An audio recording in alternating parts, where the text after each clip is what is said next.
Olá, boa tarde a todos e todas. Hoje, no curso livre Tópicos sobre Economia Política Mundial, recebemos com muita satisfação o professor Márcio Postman.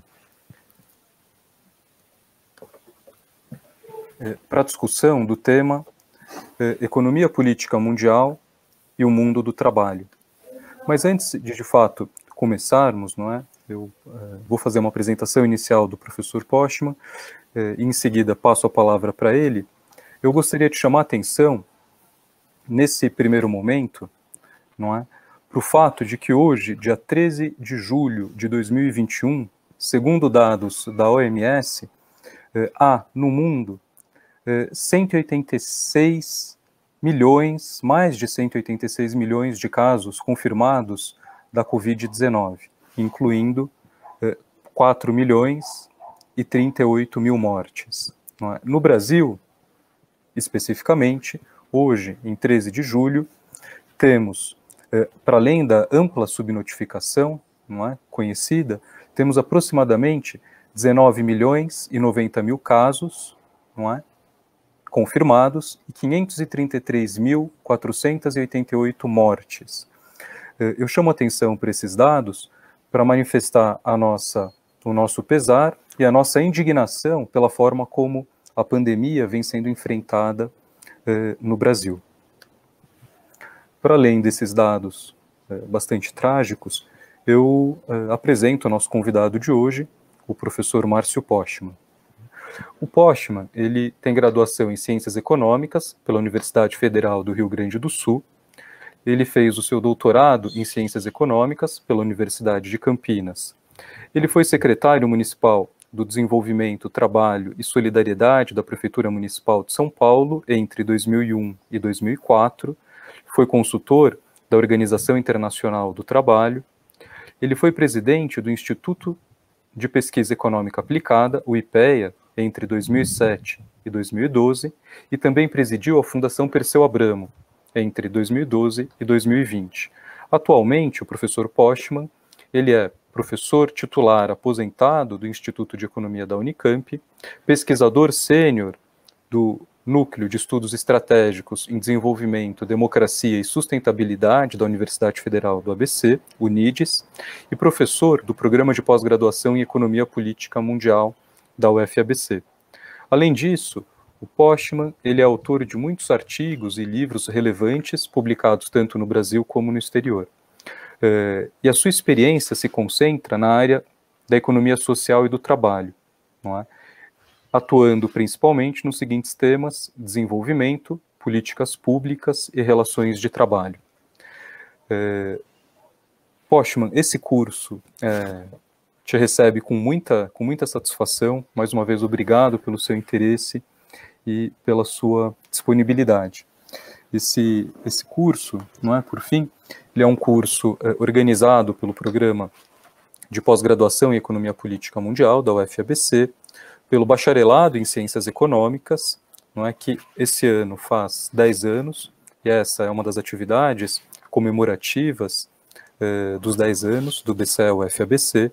Ele também foi organizado pela Associação Brasileira dos Economistas pela Democracia, ABED, pelo Sindicato dos Metalúrgicos do ABC, e ele contou com o apoio da Universidade Federal do ABC por intermédio da Pró-Reitoria de Extensão e Cultura.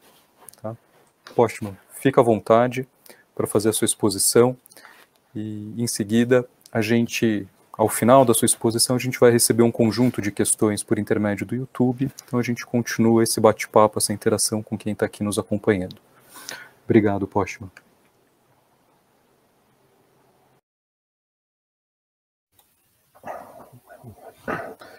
Muito obrigado pelas boas-vindas e apresentação, professor Gabriel Rossini. Quero cumprimentar a todos que nos acompanham e agradecer muito essa possibilidade que a Universidade Federal do ABC, já completando 10 anos de atividades de ensino, pesquisa, no âmbito da graduação e da pós-graduação, oferecendo uma atividade como essa, com vários professores, certamente uma atribuição significativa de uma universidade pública, uma universidade federal, que, embora atacada pelas circunstâncias que vivemos hoje, em termos de restrição financeira, de um certo cancelamento de futuro na situação que nos encontramos, mas a universidade pública, a UFABC, está de pé, oferecendo o que tem de melhor para os seus alunos, para a comunidade universitária, numa atribuição de extensão muito valiosa. Então, digo isso porque me sinto honrado e grato por estar fazendo parte desse esforço de uma universidade digna, universidade pública. Bom, o tema da nossa exposição, Economia Política Mundial e o Mundo do Trabalho, obviamente é um tema complexo, praticamente poderia ser um curso com várias aulas, com várias exposições. É possível, inclusive, uma diversidade de entradas nesse tema. Eu refleti, me preparei, fiz uma opção de tratar esse tema numa exposição ao redor de 60 minutos, não mais do que isso, tratando basicamente de três pontos que me parecem importantes para uma exposição de natureza mais geral a respeito do trabalho, do mundo do trabalho, em termos mundiais, nesse início da terceira década do século XXI. Eu vou desenvolver inicialmente, apresentar, na verdade, o tema do trabalho, né, como sendo um desafio de pensar o trabalho diante do que nós poderemos identificar como sendo o maior acontecimento dos últimos 250 anos. Como pensar o trabalho diante do deslocamento do centro dinâmico do mundo, do Ocidente para o Oriente, né? Diante, inclusive, da passagem para a era digital, né? Que tem impactos inegáveis do ponto de vista do trabalho, das relações de trabalho, das representações do mundo do trabalho, né? Então, o primeiro ponto justamente será uma breve apresentação a respeito desta hipótese que nós estamos vivendo nesse início do século XXI, um acontecimento inédito, que é o deslocamento do centro dinâmico para o Oriente. E como, então, se encontra, como se pensar o tema do trabalho dentro desta passagem para um outro dinamismo que nós, inclusive aqui no Brasil, desconhecemos, né, porque quando o centro dinâmico do mundo estava no Oriente, nós não existíamos, a não ser nas populações indígenas que aqui habitavam no Brasil, no continente americano, se quisermos. O segundo ponto a que quero me referir é basicamente trazer aqui alguns elementos a respeito do que aconteceu com o trabalho, né, durante a dominância do capitalismo eurocentrista, do capitalismo do centro dinâmico anglo-saxônico, seja a partir do Reino Unido, aí na segunda metade do século XVIII, até o início do século XX, seja basicamente na experiência de dinamismo dominante que exerceu os Estados Unidos ao longo do século XX. Né? Então, uma espécie de balanço. Né? Começamos colocando esse elemento acerca de refletir o trabalho nesse momento de passagem para o centro dinâmico para o Oriente. No segundo ponto, vamos fazer uma espécie de balanço, obviamente incompleto, insuficiente, a respeito do que foi o trabalho durante a experiência do capitalismo eurocentrista, o anglo-saxônico de maneira geral, e para chegarmos então à terceira parte final, que tratariam a respeito do tema sobre a organização e a representação de interesses do trabalho, né? Na sociedade, fundamentalmente, olhando o Ocidente, vamos dizer assim, e especialmente os países de capitalismo avançado. Muito bem, então, essa basicamente é a minha proposta de exposição. Vamos então logo a essa primeira preocupação que nós trazemos em relação à reflexão sobre o trabalho nesse momento de transição para uma espécie de asiocentrismo, né? Ou seja, um distanciamento do eurocentrismo, que é, digamos assim, a forma pelo qual nós aprendemos a pensar o tema do trabalho nesses últimos quase 300 anos. Então, é importante chamar a atenção para o fato que até o século XVIII, praticamente, até metade do século XVIII, né, o que havia de mais moderno situava-se na Eurásia, que era o centro de produção das especiarias, tecelagem, cerâmica, naquilo que constituía basicamente o asiocentrismo, né? A Eurásia como uma espécie de centro do mundo, do ponto de vista da modernidade, para as sociedades agrárias, que era o que basicamente predominava até então. Estamos falando de uma era de impérios, o Império do Meio, que era o Império chinês, né?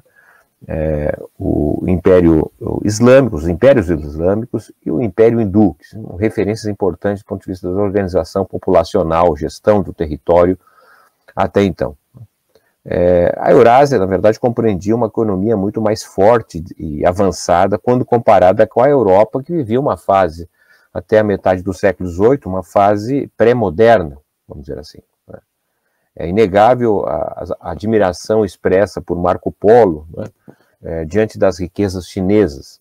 Ele que seria um fundamental canalizador, né, do comércio entre a Europa pré-moderna, digamos assim, e a Eurásia avançada do ponto de vista da organização da riqueza para aquela época.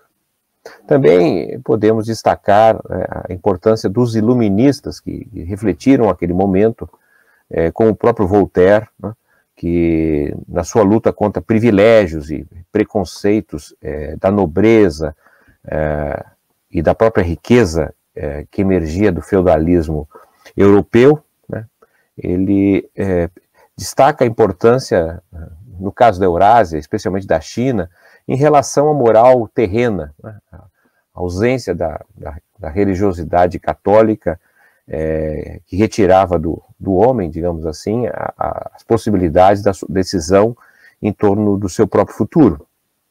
Uma posição chinesa, de certa maneira, antimilitarista, né, que deriva do próprio confucionismo, a presença de impostos, de taxas, né, que não isentavam classes sociais na China, uma espécie de proporcionalidade das taxas, da tributação às classes sociais daquela época na China, de maneira geral, e, sobretudo, o domínio de mais de 2.000 anos do mandarinato, né, que caracterizava justamente pela valorização do mérito do concurso e não da hereditariedade na ocupação, especialmente de cargos públicos, né, existentes há muito tempo. O apego à arte, à educação, que teria estimulado, inclusive, o próprio Max Weber, não é, a desenvolver a sua visão da burocracia profissional, em parte considerando justamente um pouco da experiência do mandarinato chinês.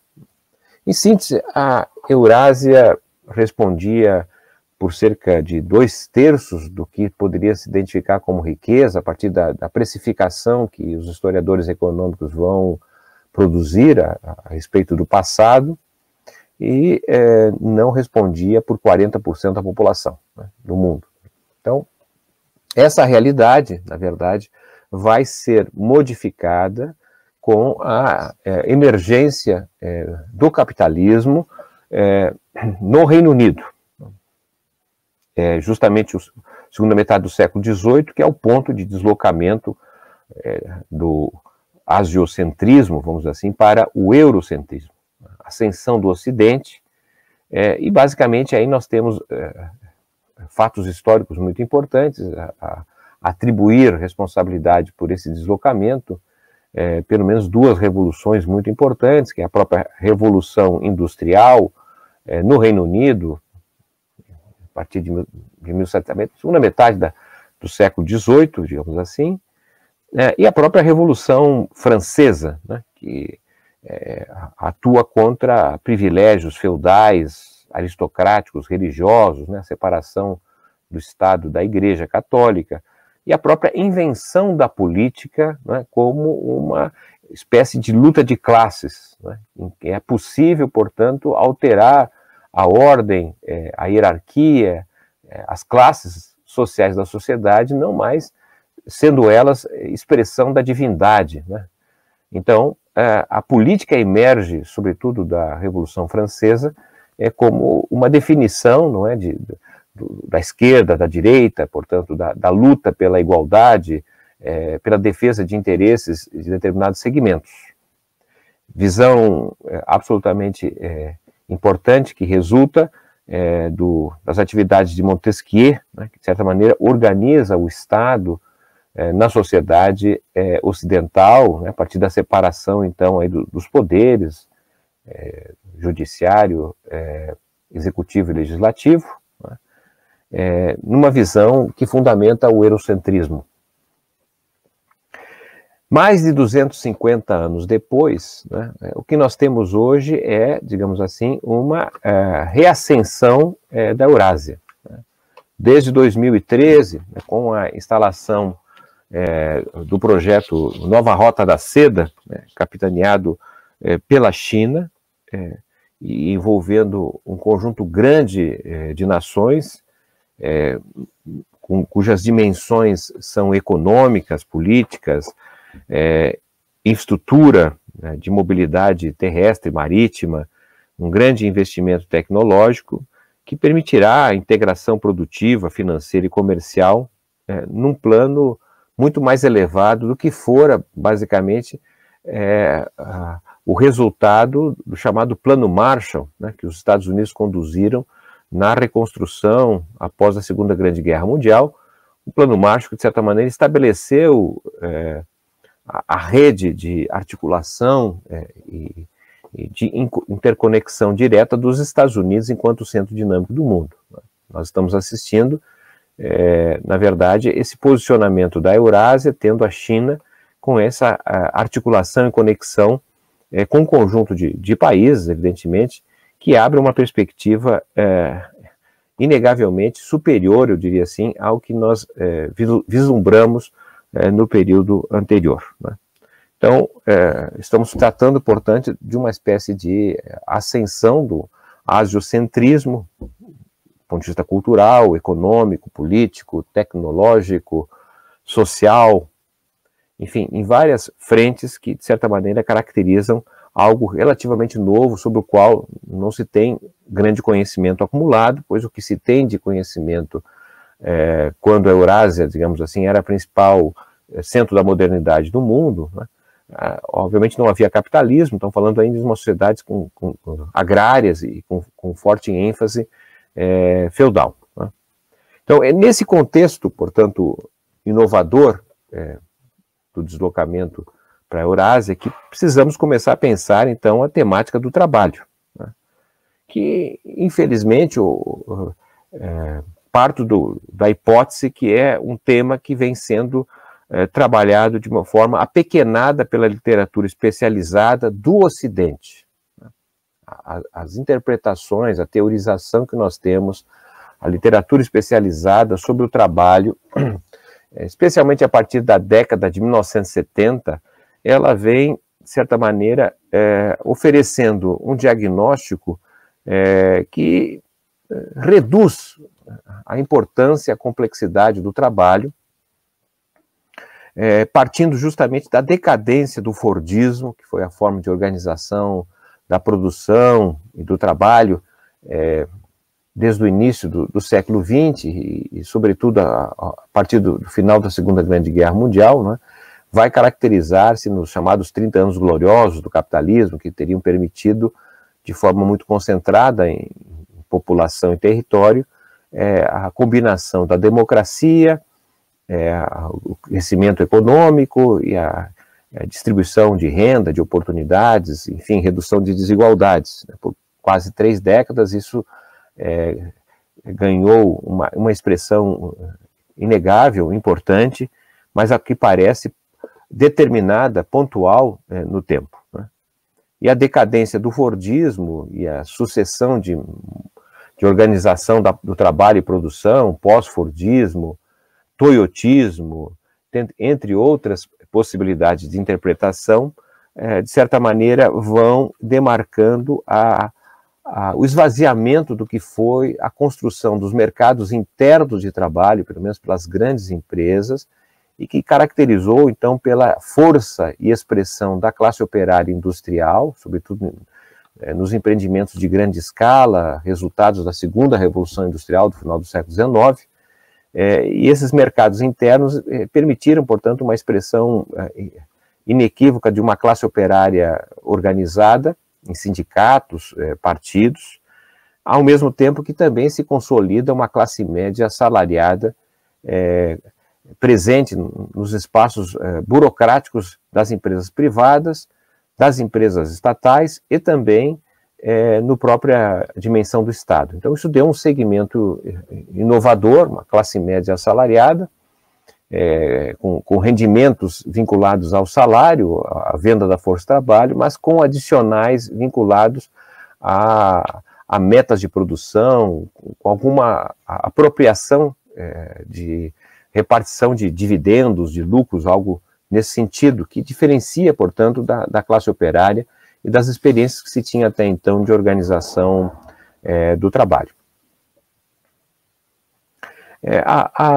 As interpretações sobre o trabalho, né, a partir da decadência do Fordismo, né, apontaram, em certa dimensão, para uma espécie de teorização a respeito da sociedade pós-industrial, né, sendo os serviços, o conhecimento promovido pelo salto tecnológico como oportunidade de um horizonte superior ao trabalho, aos trabalhadores, enfim, a quem vive da venda do seu próprio força de trabalho para sobreviver. Né? O fato é que esta teorização tem demonstrado um distanciamento em relação à realidade que se apresenta basicamente dos anos de 1980 para cá, falando então dos países de capitalismo avançados, né? Porque são países que passaram a registrar taxas de desemprego, uma oferta abundante de mão de obra em relação aos empregos ofertados,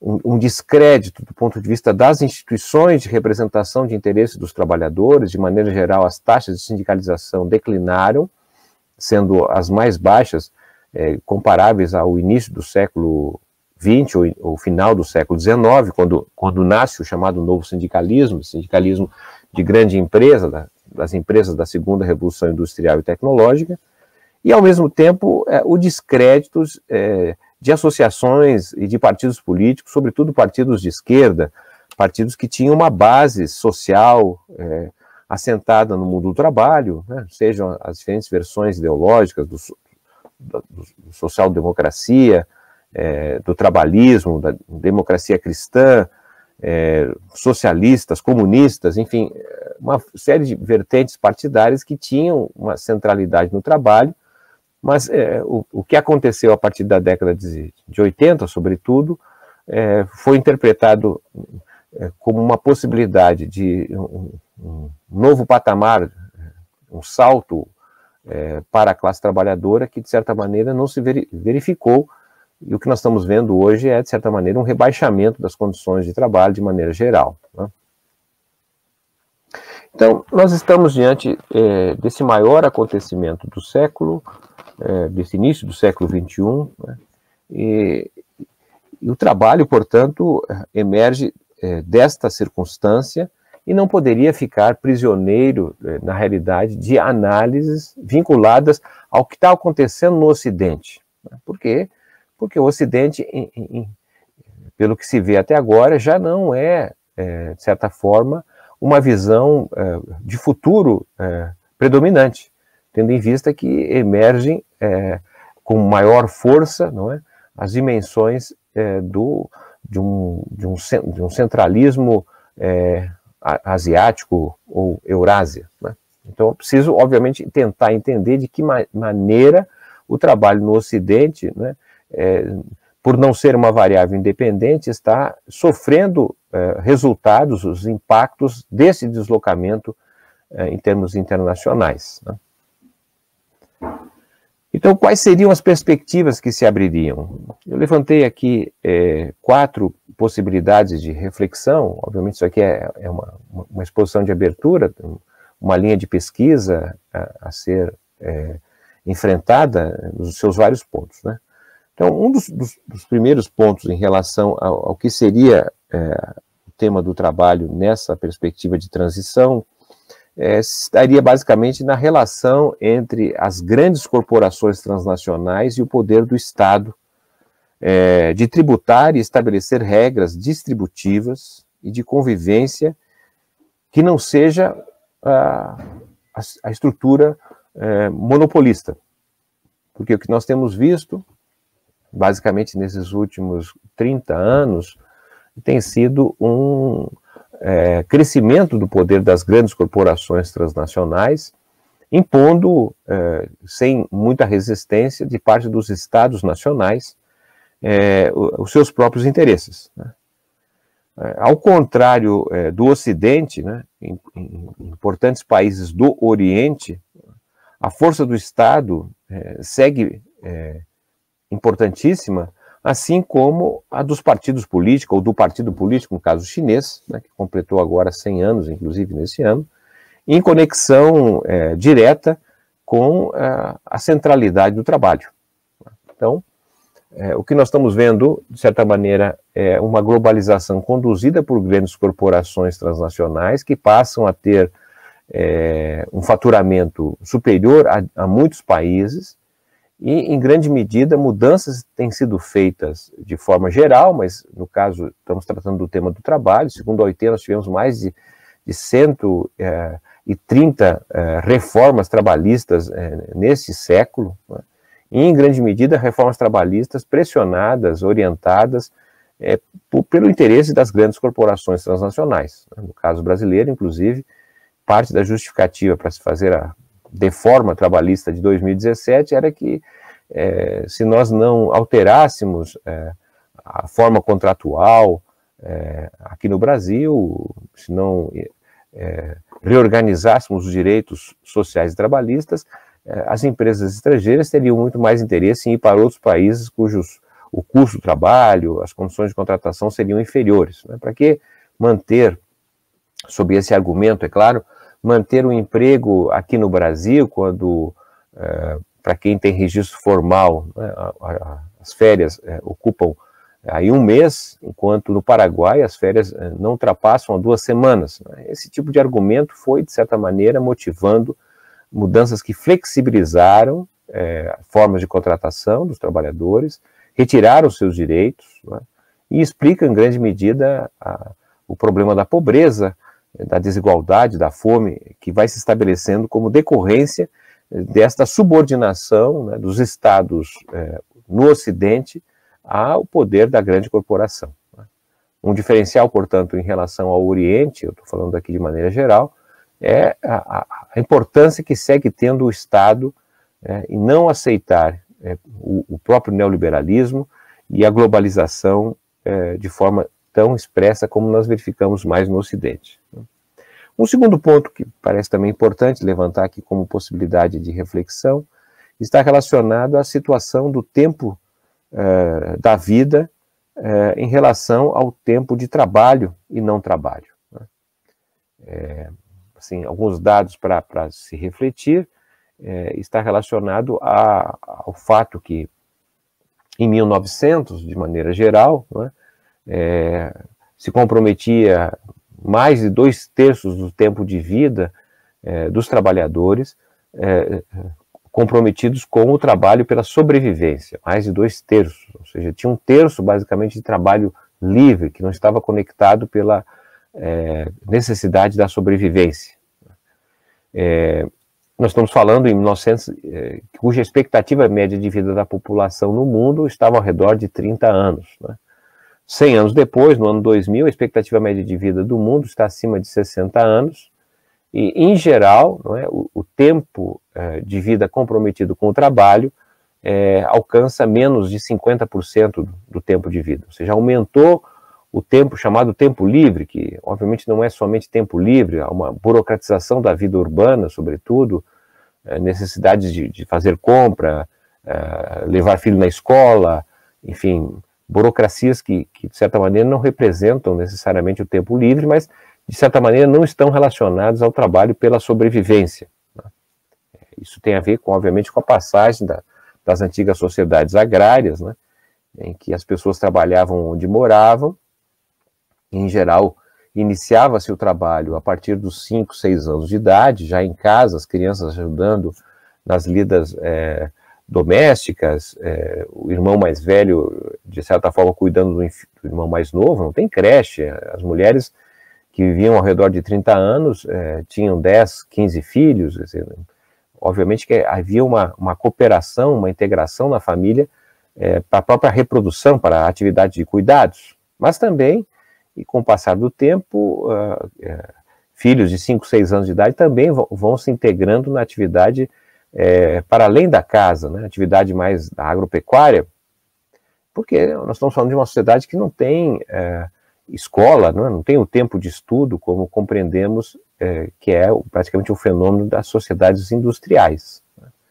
E, obviamente, também estamos falando de não apenas começar muito cedo, do ponto de vista etário, no trabalho, mas praticamente morrer trabalhando, porque são sociedades que não têm aposentadoria e pensão. Então, o trabalho, ele é algo que se mantém ao longo da vida.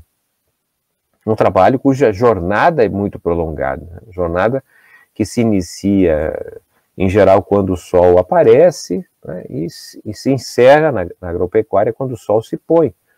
E, portanto, falando de jornadas longevas, né? Jornadas de trabalho que podem ser de 12 mais horas por dia, e jornada de trabalho diária, de segunda a segunda, não tem o descanso semanal remunerado, porque ordenhar vaca, atividades da lavoura, etc., não tem férias, não tem feriado, né? Então, o trabalho pesava muito, até porque eram sociedades de baixa produtividade, ele pesava muito no tempo de vida. Né? Viver era fundamentalmente trabalhar pela sobrevivência.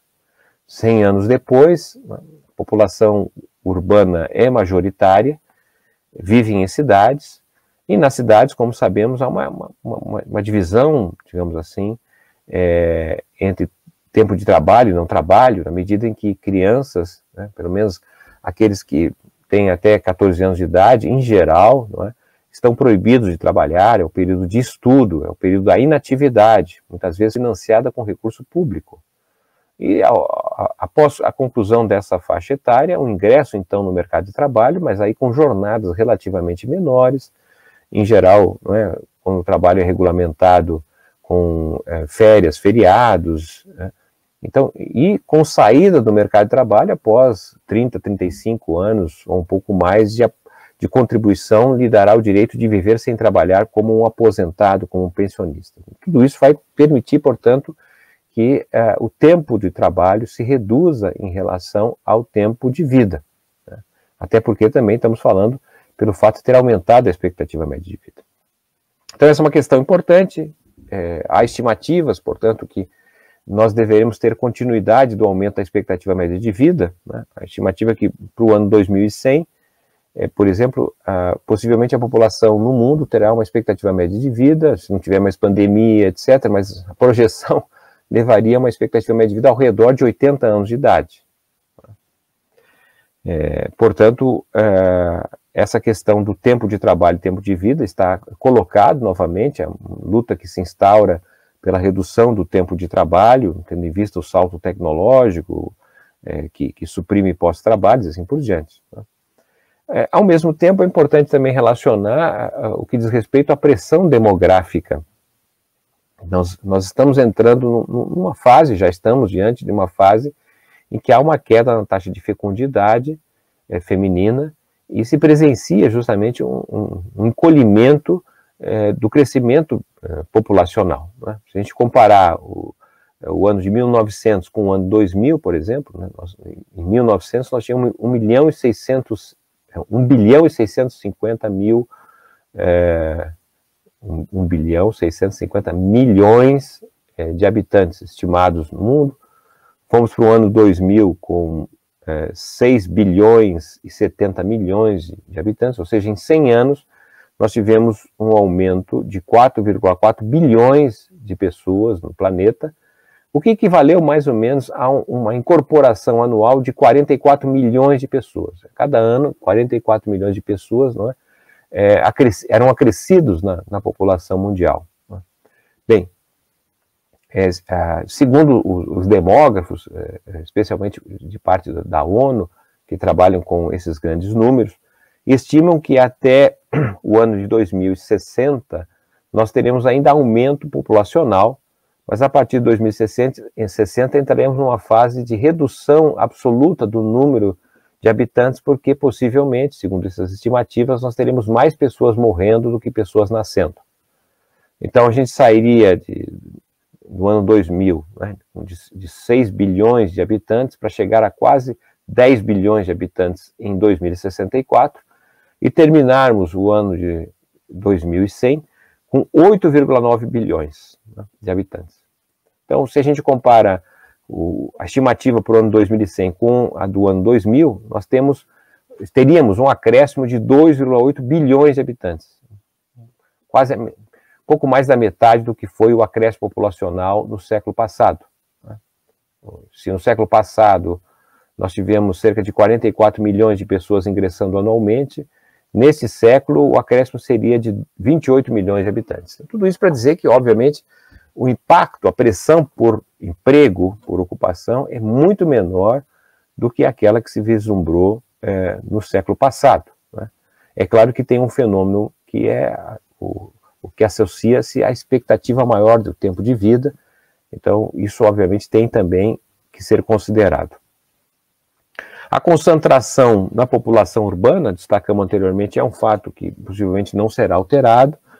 Nós tínhamos em 1900 cerca de 25% da população morava em cidades, terminamos o ano 2000, né, com cerca de 50% da população morando na cidade, e a expectativa é que em 2100 nós tenhamos 75% da população residindo em cidades. Ou seja, nós fizemos uma inversão dos dados, né, estaríamos fazendo uma inversão dos dados em 200 anos, o que implica considerar que o modo de vida nas cidades, em grandes cidades, regiões metropolitanas, inclusive cidades médias, terá grande repercussão ainda do ponto de vista da oferta de emprego, das relações de trabalho de natureza urbana. Bom, e o último ponto que eu gostaria de trazer aqui para explicitar um pouco essa preocupação nossa em relação ao deslocamento do centro dinâmico para o Oriente, suas repercussões sobre o trabalho, a partir do Oriente, vamos dizer assim, diz respeito a uma espécie de desfazimento da divisão tradicional do trabalho, né? Da divisão do trabalho, trabalho material e trabalho imaterial. Né? O trabalho material, de maneira geral, é aquele trabalho vinculado ao esforço físico e mental que resulta em algo concreto, palpável, tangível, né? Há uma identidade, um pertencimento ao trabalho material, porque ele resulta em algo concreto, há uma identidade, né? O trabalho na agricultura resulta num pé de alface, num alimento, o trabalho na construção civil, num canteiro de obra, resiste numa obra, numa casa, numa ponte, né? Na indústria, numa vestimenta, num automóvel, bicicleta, etc. Ou seja, há identidade, há um pertencimento no trabalho exercido, o trabalho material. Mas o que nós estamos verificando, especialmente com o avanço da era digital, é o crescimento do trabalho imaterial, né? O trabalho no setor terciário é um trabalho que, de certa maneira, não produz algo concreto, palpável, tangível, né? Embora o trabalho siga sendo central na vida humana, esse trabalho ele não oferece o padrão de identidade e pertencimento que o trabalho material, de maneira geral, fornecia. Então, abre-se, obviamente, aspectos muito interessantes de abordar sobre esse ponto de vista. O que é a classe trabalhadora do setor de serviços, né? O que representa justamente a imaterialidade da atividade laboral em relação aos seus sentimentos, a sua consciência acerca de sua existência, as suas possibilidades de representação e organização. Outra divisão conceitual que também é importante destacar, para além desta entre trabalho material e imaterial, é, de certa maneira, a divisão que se estabeleceu nas sociedades industriais entre trabalho de produção e o trabalho de reprodução, o trabalho de cuidados, de maneira geral. Nas sociedades agrárias, não havia muito claramente esta divisão entre reprodução e produção, porque, de certa maneira, as pessoas moravam onde trabalhavam, né? Moravam na fazenda, trabalhavam na fazenda, e não era muito claro essa separação tão nítida como nós temos hoje, não é? Entre aqueles que trabalham fora de casa e os que trabalham dentro de casa. Essa divisão ganhou expressão nas sociedades urbanas e industriais, e que, de certa maneira, priorizou, não é, a compreensão do trabalho de produção, o trabalho feito fora de casa, como aquele especial trabalho a ser objeto, né, de representação, de organização, de ter um sindicato que representa os trabalhadores, trabalhadoras que exercem essa atividade fora de casa, num local específico, determinado, o local de lutas também, mas também o local de direitos sociais e trabalhistas, né, o local, de certa maneira, de constituição do status social. Diferentemente do trabalho feito em casa, o trabalho de reprodução, que é tão importante quanto o trabalho de produção. Embora seja tão importante, ele operou praticamente de forma invisível, não há contabilidade desse trabalho, não há representação, não existe o sindicato de quem está em casa, quem trabalha em casa, de maneira geral, não existe direitos, remuneração para quem trabalha em casa, de tal modo que alguém que fica em casa e lave louça, por exemplo, não é reconhecido, não tem remuneração, não tem os sindicatos que lavam louça em casa, nem pode se aposentar, evidentemente, lavando louça em casa. No entanto, fazer essa mesma atividade, lavar louça, né, em um outro local que não seja sua casa, seja a casa de outro, como um bar, como um restaurante, muda tudo de figura, e lavar prato agora pode ser objeto de remuneração, pode ser objeto de representação, o sindicato dos trabalhadores de bares, restaurantes, ou algo desse sentido, e também, obviamente, pela contribuição, pode se aposentar lavando o prato, não é, num bar, num restaurante, etc. Bom, estou chamando a atenção para esse aspecto porque me parece que essa separação tão nítida da sociedade urbana industrial do trabalho de produção e reprodução vem sofrendo alterações muito importantes, né? Já era claro que havia as maiores possibilidades do exercício do trabalho fora do local específico, né, com as tecnologias de informação e comunicação, não vão permitindo que o trabalho seja exercido em qualquer lugar, né, através da internet. Pesquisas demonstram, inclusive, o quanto o próprio trabalhador permanece conectado à sua atividade, mesmo não estando fisicamente no local onde é o espaço sobre o qual ele está contratado, que permitiu, inclusive, pesquisas identificarem uma espécie de ampliação da jornada de trabalho, uma extensão da jornada de trabalho para além da sua própria intensificação. Extensão e intensificação do trabalho, de difícil compreensão de maneira geral, não se tornou uma agenda de luta dos sindicatos, esse trabalho, essa riqueza gerada fora do local determinado também, tampouco tem sido tributado, e talvez isso ajude a explicar por que nós temos, né, nos mais diferentes países do Ocidente, um aumento acentuado na desigualdade, né, em que poucos, 1% da população possui uma concentração inimaginável de riqueza, de renda e de poder. Então, é importante chamar atenção para essa realidade que vem sendo, e com a pandemia se acelerou, a presença e as possibilidades do trabalho ser realizado fora do local específico, inclusive, ou talvez sobretudo para algumas categorias, o trabalho feito em casa, né? O teletrabalho, home office, enfim. Ele obviamente não é dominante, é minoritário, mas vai apontando, na verdade, uma reconfiguração em termos de agenda e demandas do trabalho, que agora não está muito mais claro por que o trabalho fora de casa tem sindicato, tem representação, em geral um trabalho exercido muito mais por homens que mulheres, para explicar inclusive as desigualdades, né, sexuais do trabalho, já que as atividades de cuidado, né, cuidado de criança, adolescente, idosos, doentes, deficientes, né, as atividades de reprodução em casa, que são tão importantes como as atividades fora de casa, de maneira geral, vieram sendo exercidas por mulheres, né? Então, me parece que abre uma expectativa interessante de se considerar essa nova realidade que vem decorrendo, então, da concretização de uma era digital e num deslocamento inegável do centro dinâmico, então, para o Oriente. Bom, com isso, nós estamos aqui terminando, então, essa primeira parte mais ampla de abertura, e eu vou ser um pouco mais rápido nos dois pontos seguintes, que estão relacionados. O primeiro, a segunda parte, é de chamar atenção sobre o que aconteceu, né, com o trabalho sobre a dominância do capitalismo eurocentrista. Olhando um pouco rapidamente esses 250 anos em que a Europa, e depois, posteriormente, os Estados Unidos, mas isso é um capitalismo anglo-saxônico, vamos dizer assim, se manteve dominante, né?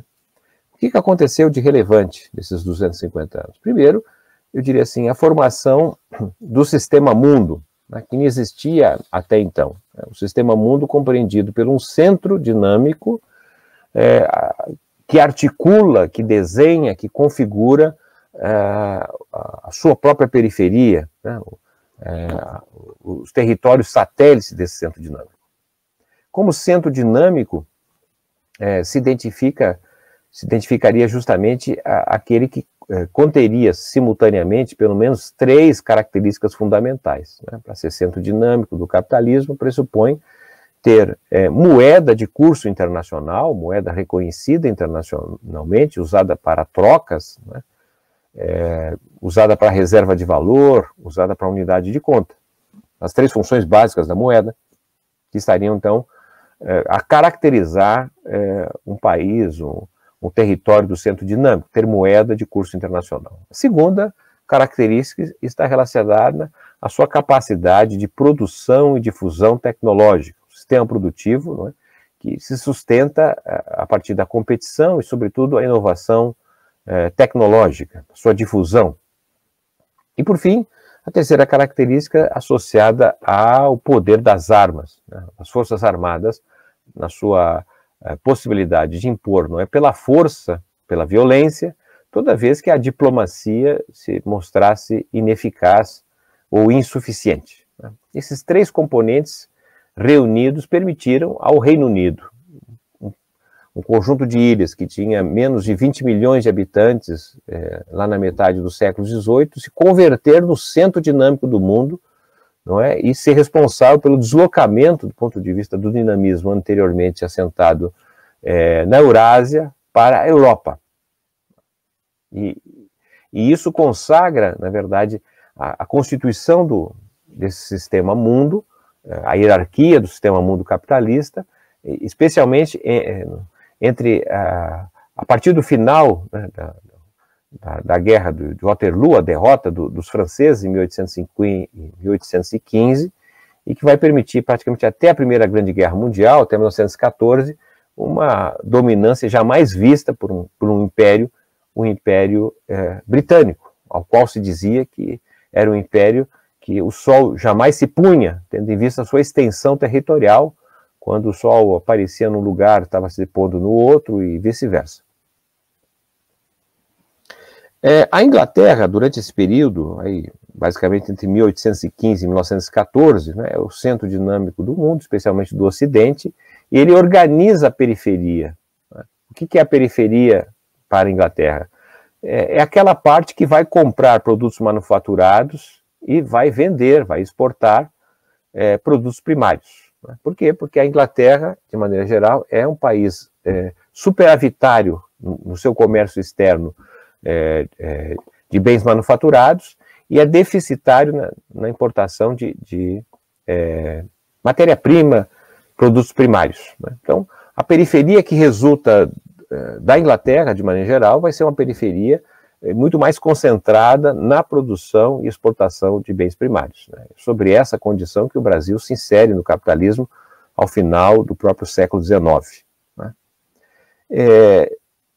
Esse período de predominância do Reino Unido como centro dinâmico do mundo é o período, na verdade, de organização ou de fortalecimento dos impérios, impérios e suas colônias.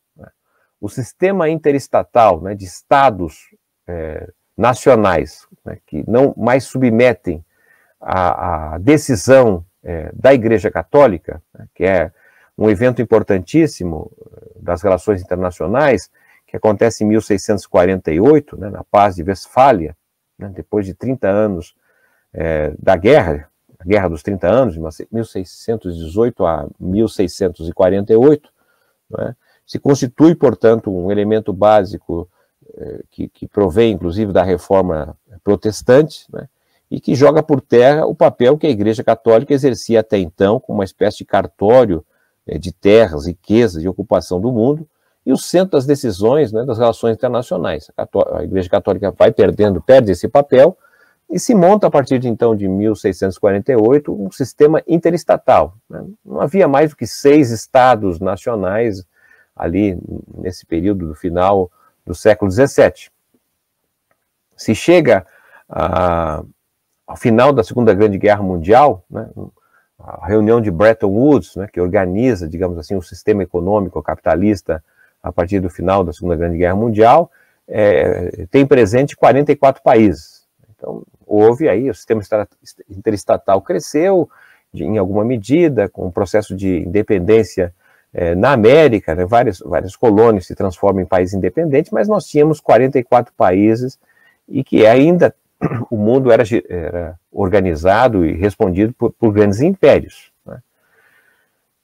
A Primeira Grande Guerra Mundial, etc., já começa a desorganizar esse papel que os impérios tinham em relação às suas colônias, e ao final da Segunda Grande Guerra Mundial, nós praticamente temos, então, uma fase em que o sistema interestatal ganha primazia e sai de 44 países em 1945 para mais de 200 países na atualidade. Então, nós temos um desmonte dos sistemas de impérios e suas colônias se transformam em países soberanos.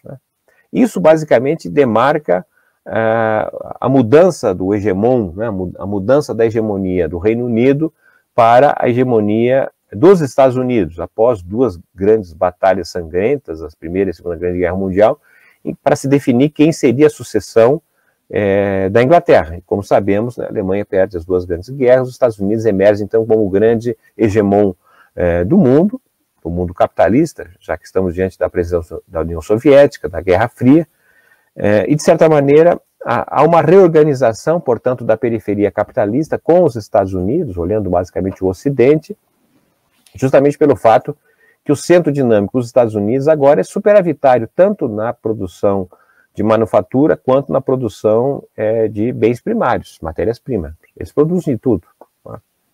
Bom, no âmbito da Guerra Fria, da disputa entre comunismo e capitalismo, o desenvolvimento emerge como uma possibilidade para que países constituam seus sistemas nacionais, sistemas voltados para o engrandecimento do território nacional. Então, são sistemas nacionais que vão estabelecer moeda, tributação, sistemas políticos, sistemas nacionais de saúde, educação, sistemas nacionais de trabalho. Que, na verdade, ganha importância relativa à organização do mercado de trabalho, sobretudo urbano. Não vamos esquecer que a consolidação das leis do trabalho no Brasil, a CLT, é de 1943. É coetânea desse movimento mais geral de fortalecimento do sistema interestatal e de uma certa soberania em termos de difusão do desenvolvimento no espaço nacional e a possibilidade de alguns poucos países, inclusive, acolher a indústria, né? A indústria com a presença da internacionalização da grande empresa, inicialmente estadunidense, depois europeia e japonesa. Essa circunstância, portanto, de construção e difusão dos estados nacionais vão garantir, não é, uma fase dourada, uma fase reconhecidamente de sucesso do capitalismo entre final da década de 40 e o início dos anos 70, um período que se conseguiu combinar um certo dinamismo econômico, crescimento econômico, pleno emprego em alguns países. Enfim, o desenvolvimento se apresentou, inclusive com inclusão social, incorporação das classes trabalhadoras, de alguma forma, num padrão de vida melhor. Tudo isso começa a se desmanchar a partir da década de 70, especialmente a partir das 3 grandes derrotas que os Estados Unidos vão sofrer na década de 1970. A começar, não é, em 1973, pelo fim da conversibilidade do dólar ao ouro. A partir de 73, o dólar se transforma numa moeda como outra qualquer, uma moeda, um papel pintado, não tem nenhuma equivalência ao ouro ou alguma outra referência. É um papel pintado, né, como qualquer outro, só que é verde. Né? Bem, então, uma primeira derrota que vai exigir que os Estados Unidos façam concessões, várias concessões, inclusive a China, lá naquele momento, com o objetivo de evitar que as trocas que eram feitas nos países comunistas em torno do petróleo, que eram basicamente em dólar, pudessem serem feitas utilizando o dólar. Nós temos em 75 uma segunda derrota, que é a derrota militar que os Estados Unidos sofrem na guerra do Vietnã. São praticamente expulsos, como foram expulsos agora do Afeganistão. Né? Diante da semana passada, ou retrasada, não me lembro muito bem, né, que saem o que havia ainda de presença dos Estados Unidos no Afeganistão, na sua guerra mais longa, né, 20 anos, né, em que estiveram naquele país e não sobrou nada, na verdade, do que imaginavam, o que diziam fazer. Mas em 75, na verdade, a derrota para o Vietnã é vergonhosa, o maior exército do mundo, etc., né, derrotado pelos vibrantes Vietcongs. Né? E em 79 nós temos uma terceira derrota dos Estados Unidos que diz respeito à questão da soberania e, digamos assim, da segurança energética diante da Revolução Iraniana e da guerra do Irã-Iraque, que coloca em xeque, na verdade, a matriz energética dos Estados Unidos, de forte dependência da importação de petróleo de vários países, especialmente do Oriente Médio. Né? Então, isso, de certa maneira, vai revelando o enfraquecimento daquele país e a solução, digamos assim, é uma reação a esta decadência que se apresenta, e a reação vai ser, basicamente, apostar nas suas grandes corporações, apostar na globalização.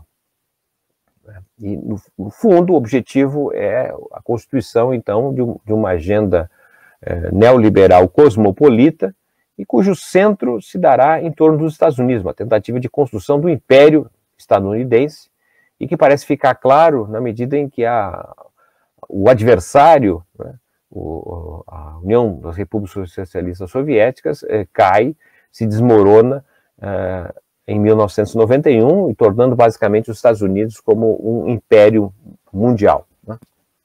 O que dá, inclusive, elementos para Fukuyama, não é? Explicitar o fim da história, a vitória do capitalismo. A história agora já está concluída, não há alternativas que não seja o capitalismo liberal, praticamente cancelando o futuro. O futuro é o presente e não tem alterações. É óbvio que essa explicitação se demonstra insuficiente, até o próprio Fukuyama reconheceu em publicações mais recentes, né? Mas, de certa maneira, o que se constitui a partir da globalização conduzida por grandes corporações, as cadeias globais de valor, enfim, uma reorganização do mundo em torno do interesse privado, o grande poder da grande empresa, que demarca, na verdade, de um lado, o esvaziamento produtivo dos Estados Unidos, o que já falamos anteriormente em relação ao depauperamento da sua força de trabalho, praticamente desaparecimento da classe trabalhadora, classe operária industrial, o esvaziamento crescente da sua classe média, né? E os Estados Unidos como referência em termos de aumento da desigualdade, e a própria precarização, né, que se toma conta. Né? Como falávamos anteriormente, de maneira geral, o Oriente não comprou, ao contrário do Ocidente, as teses do neoliberalismo e da globalização. Aproveitaram sempre que possível, né, sem abrir a conta de capitais, como fez a China, né, e mantendo o Estado como grande coordenador de investimentos e do próprio planejamento indicativo do médio e longo prazo. Né. Isso permitiu, de certa maneira, que a China, especialmente a partir da crise de 2008 em diante, assumisse um papel inegável em relação à aproximação e até superação dos Estados Unidos em relação à sua potência econômica. Né. No ano 2020, por exemplo, a revista Forbes revelou que a quantidade das 500 maiores empresas do mundo, né, a participação da China já é superior à participação das empresas estadunidenses. Inimaginável pensar o crescimento dessas grandes empresas chinesas a ocuparem espaços que anteriormente era fundamentalmente respondido pela presença do capital estadunidense. Né? Sem falar, evidentemente, em outros aspectos que se referem à questão da comunicação, da informação, da tecnologia, a presença do comércio, né? E também a presença da China em diferentes regiões e continentes, colocando crescentemente dificuldade para os Estados Unidos, que, inclusive do ponto de vista militar, vem apresentando resultados muito frustrantes. Né? Há uma literatura muito recente, russa inclusive, Andrei Martynov, que mostra, por exemplo, o quanto a Rússia já superou o poder militar dos Estados Unidos. Então, um país que vive sinais de decadência inegável, não apenas do ponto de vista interno, né, o esvaziamento de sua produção de manufatura, já se começa, inclusive, a levantar elementos da desindustrialização do próprio Vale do Silício, nos Estados Unidos, problemas sérios, né, como nós assistimos na própria pandemia, em que o presidente Trump, por exemplo, não é, no desespero da crise sanitária, faz com que os Estados Unidos precisem importar da China, inclusive, máscaras, né, de proteção. Máscaras que são feitas pela 3M, em que os Estados Unidos exportam da 3M instalada na China. A 3M é uma empresa estadunidense. Né? Então, esse quadro, digamos assim, que vai fortalecendo e deslocando o centro dinâmico do Ocidente para o Oriente, vai revelando um desfazimento de conquistas que, de certa maneira, foram próprias do trabalho na versão ocidental. Né? Bem, nesse sentido, é importante destacar não apenas o que acontece basicamente no centro dinâmico, né, já que apresenta sinais de desfazimento no caso dos Estados Unidos, mas também as suas repercussões na periferia. Né? A desorganização e perda de importância relativa dos Estados Unidos vai, de certa maneira, trazendo impactos para a sua periferia, uma reconfiguração da periferia que se deu basicamente desde o ajuste dos Estados Unidos, ali, ajuste financeiro, cambial, monetário, rentista, do início dos anos 80, né, elevação da taxa de juros nos Estados Unidos. Bem, desde aquele momento, a periferia no Ocidente vai sofrendo consequências e perde, na verdade, o horizonte do desenvolvimento, muito próprio das condições passadas. E o sistema estatal, interestatal, o sistema de soberania nacional, não é, mantém a existência de países, mas países que cada vez vão deixando de ser nações. na medida em que não tem soberania suficiente para conduzir suas próprias políticas públicas. Assistimos países, inclusive, abandonar sua moeda, incorporar a moeda dos Estados Unidos. Assistimos mudanças, reformas nas políticas públicas induzidas por indicadores internacionais.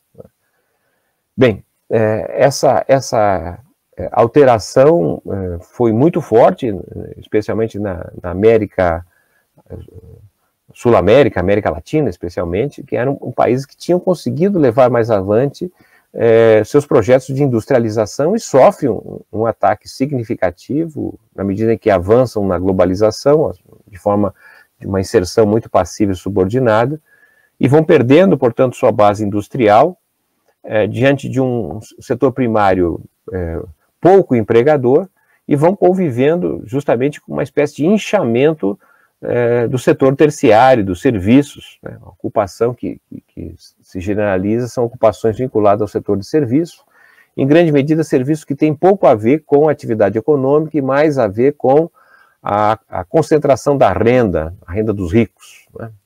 Se a gente tomar como exemplo o Brasil, que não é um fato isolado, mas em 2019, as 3 principais ocupações do Brasil eram o trabalho doméstico, em primeiro lugar, depois o trabalho de segurança privada, em terceiro lugar, o trabalho em plataformas, né? Em 2019, o Brasil representava quase 10% de todo o trabalho doméstico do mundo. O Brasil, que tem uma população que não representa 3% da população mundial, né? A população de trabalhadores industriais era em torno de 1,6%, já chegou a ser quase 4% da população industrial do mundo. Então, um declínio do peso da indústria, do trabalho na indústria, um aumento de ocupações de serviços vinculado à renda das famílias. A ocupação de segurança privada ela é evidente diante de uma espécie de guerra civil não declarada que vivemos.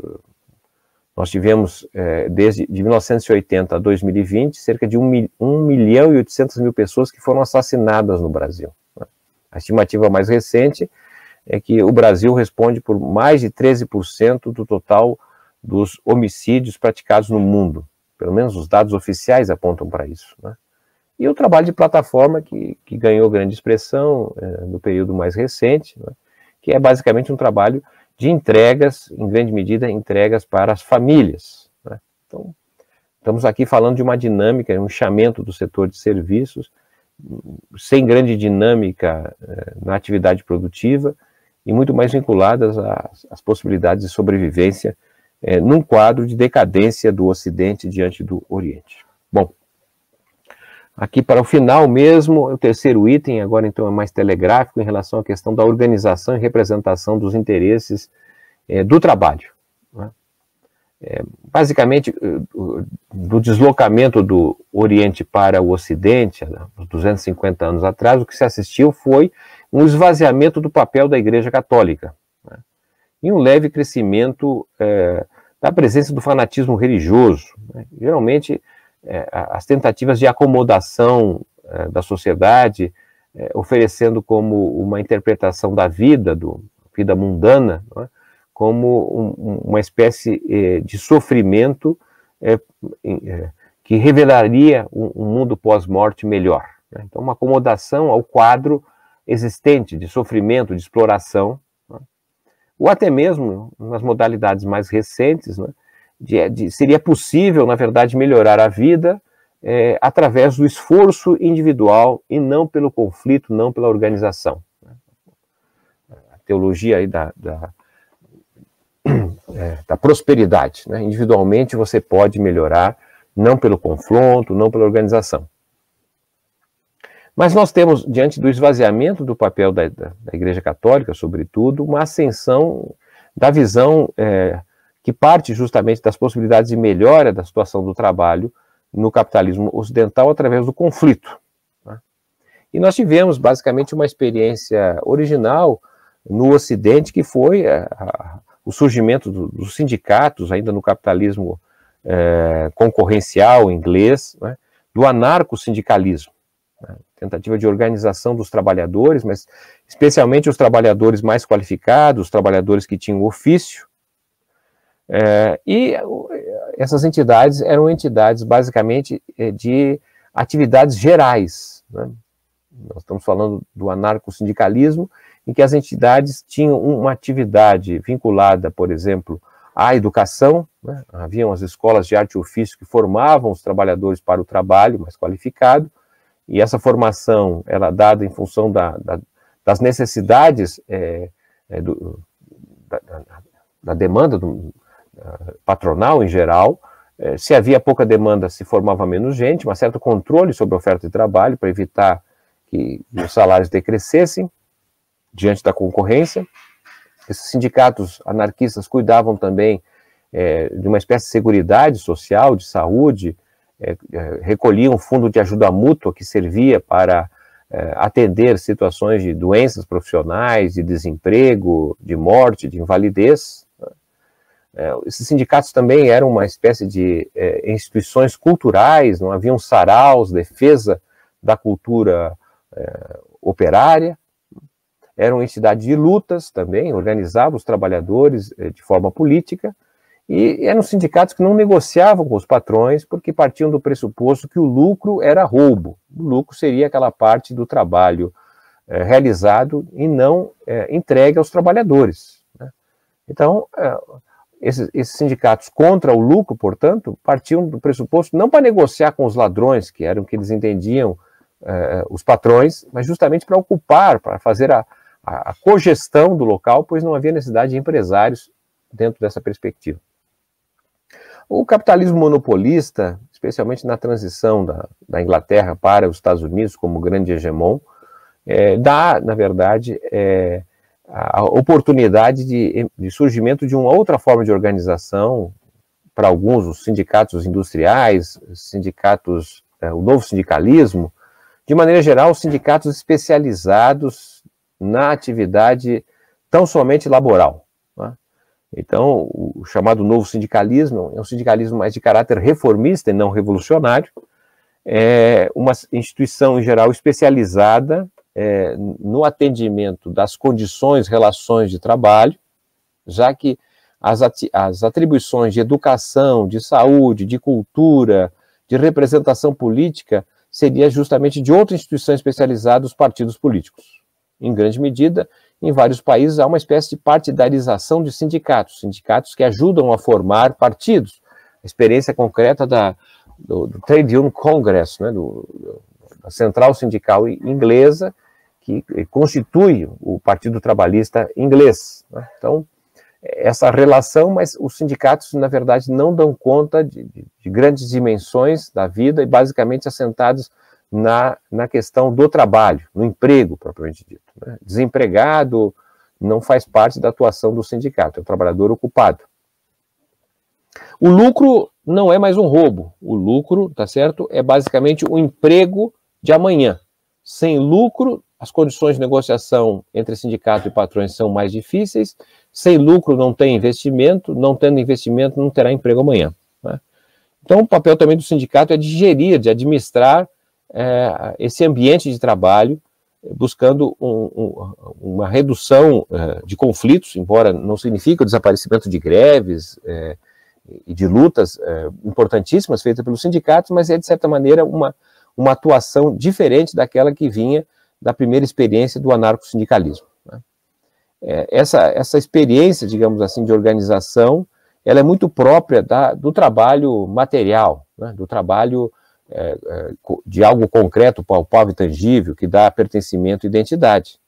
Então, a ideia da representação que surge dessas organizações é uma representação como se fosse uma espécie de intermediação de interesses. Então, o sindicato organiza um coletivo de trabalhadores, um determinado lugar, fábrica, cidade, país, organiza os interesses desses trabalhadores e busca representar esses interesses junto aos patrões, junto ao governo, junto a alguma outra interface.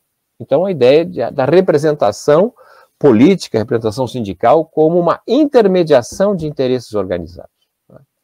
Bem, essas questões, de certa maneira, começam a ser colocadas em xeque na era digital, né? Diante do trabalho imaterial, né? Em que a organização não se dá mais no local específico de trabalho, não reflete organizações especializadas numa determinada atribuição, e tampouco instituições hierárquicas, né? Há uma demanda por instituições não hierárquicas, horizontais, né? Instituições mais flexíveis do ponto de vista de representação, e uma representação que não possa ser a intermediação, até porque essa intermediação individualmente cada um de alguma forma faz, né? São essas questões que vão colocando, portanto, do ponto de vista da representação coletiva, né, uma demanda, de certa maneira, ausente em relação à crise que vivemos hoje da representação do trabalho, seja pelos seus sindicatos, seja por seus partidos, né. Há um desejo, sim, de organização dessa nova classe trabalhadora, desse novo sujeito social, que, de certa maneira, explicite a identidade e o pertencimento que não se observa no trabalho material. Talvez por isso a gente perceba o crescimento, seja de partidos de direita, seja de instituições religiosas, seja do crime organizado, que de alguma forma operam em níveis menos hierárquicos e com capacidade de oferecer uma identificação e pertencimento que as instituições tradicionais, né, especializadas da organização ocidental têm dificuldade nesse momento de oferecer, né?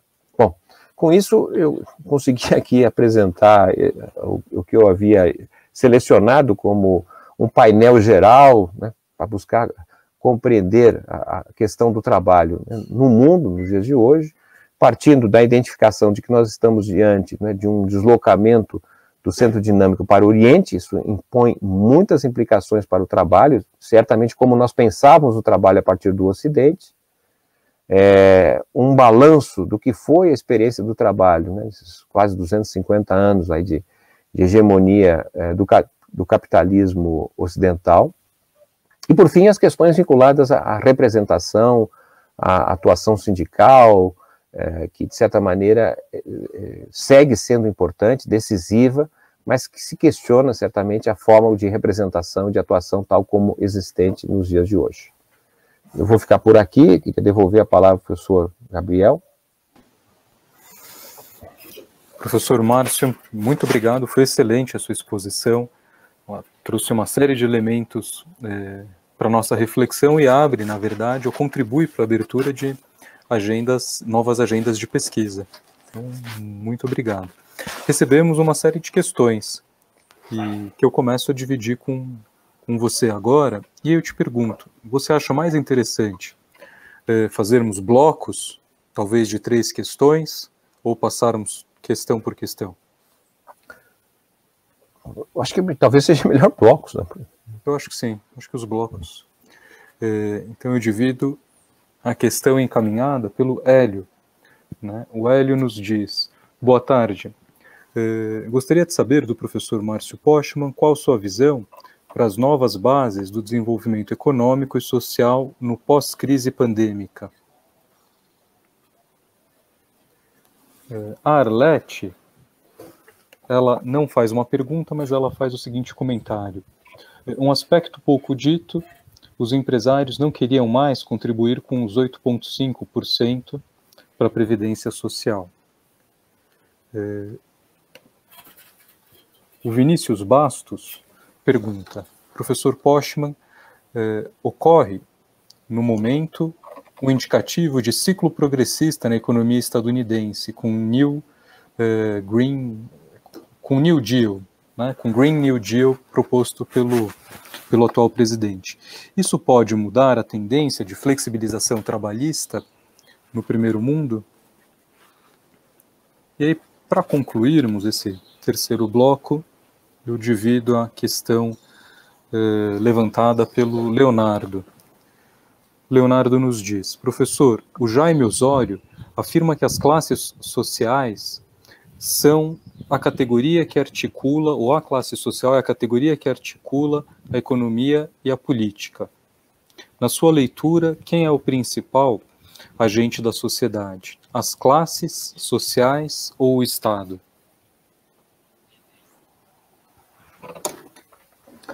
Muito bem. Vamos aqui reagir às questões apresentadas pelo Hélio, Arlete, Vinícius e Leonardo. Obrigado pela atenção e pela generosidade das questões, né? E vou aqui, assim, reagir a elas, porque, de certa maneira, são questões que até exigiriam um tempo maior de formulação, né? Bom, sobre as possibilidades de nova base de desenvolvimento econômico, não é? Eu imagino que o Hélio está questionando, preocupado com o Brasil. Então, eu vou, na verdade, responder olhando a perspectiva do Brasil, né? Bom, então, vamos... O Brasil está vivendo uma situação inédita. Nós já estamos praticamente no 7º ano que não há crescimento econômico, né? O Brasil terminou o ano de 2020 com a sua economia respondendo por 7% a menos do que era em 2014. Né? Isso que não se considera basicamente o que se poderia dizer como sendo o desinvestimento, fuga de empresas, quebra de empresas que ocorreu no Brasil. Está se olhando só a capacidade produtiva. Bom, o Brasil tem possibilidade de constituir um novo ciclo de expansão, meu modo de ver, claro, tem as condições técnicas para isso, mas me parece que há um problema de natureza política, né, interno e externo. Externo porque nós estamos diante de uma potência, que são os Estados Unidos, que está em decadência. Portanto, uma potência que tem dificuldade de lidar com países, com regiões, territórios, né, que possam oferecer alguma sombra em relação à realidade estadunidense. Né? Isso, lembrando que havia feito uma afirmação que os Estados Unidos sofreram 3 derrotas na década de 70, a monetária, a militar e a energética. E isso, basicamente, já na década de 70 foi fundamental, por exemplo, para que Henry Kissinger, né, fizesse uma declaração que seria inadmissível, na década de 1970, haver aqui no Cone Sul uma espécie de Japão. Está falando do Brasil, né? O Brasil tinha feito o 2º Plano Nacional de Desenvolvimento no governo Geisel, né, que havia, de forma ousada, associado à incorporação de tecnologia que não era dos Estados Unidos, a tecnologia nuclear da Alemanha, a tecnologia eletroeletrônica japonesa.